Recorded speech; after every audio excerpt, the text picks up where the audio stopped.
Praise the Lord. இன்றைய பலப்படுத்தும் வார்த்தை 2 தீமோத்தேயு 1வது அதிகாரம் 7வது வசனம். 2 தீமோத்தி chapter 1 verse 7. தேவன் நமக்கு பயமுள்ள ஆவியை கொடாமல் பலமும் அன்பும் தெளிந்த புத்தியும் உள்ள ஆவியையே கொடுத்திருக்கிறார். God has not given us a spirit of fear but of power and of love and of a sound mind. ஹல்லேலூயா.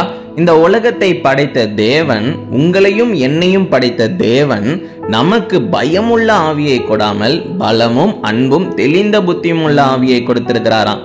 இன்றைக்கு நீங்க எத்தனை பேர் பயந்து கொண்டே இருக்கிறீங்க? வேத வசனத்தின்படி நம்ம பார்க்கின்ற பொழுது கர்த்தருக்கு பயந்து வாழணும். மற்ற எந்த காரியங்களுக்கும் நம்ம பயப்படவே கூடாது. நம்ம தைரியமாக இருக்கணும்னு சொல்லி தேவன் விரும்புகிறார். அதனாலதான் பலமும் அன்பும் தெளிந்த புத்தியும் உள்ள ஆவியை கொடுத்திருக்கிறார். தெளிவாக யோசிங்க.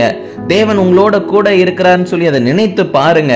எந்த காரியத்தை குறிச்சும் உங்களுக்கு பயமே வராது. அப்ப இந்த நாள்ல தேவன் உங்களுடைய வாழ்க்கையில நினைத்து கொள்ளுங்க. அவர் உங்களோட கூட இருக்கிறார். அவர் உங்களை வழி நடத்துவார்.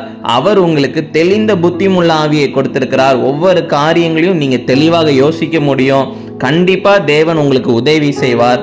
அதனால தேவன் உங்களோட கூட இருக்கிறாங்க அப்படின்னு சொல்லி விசுவாசிச்சு எந்த காரியத்தை குறித்தும் இனி பயப்படாம தெளிவாக ஒவ்வொரு காரியங்களும் செய்யுங்க.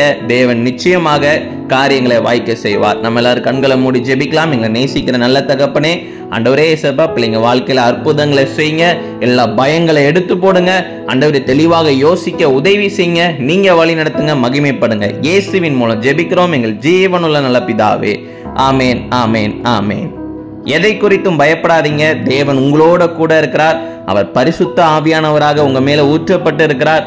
அவர் உங்களை கொண்டு பெரிய காரியங்களை செய்வார். God bless you. Have a joyful day.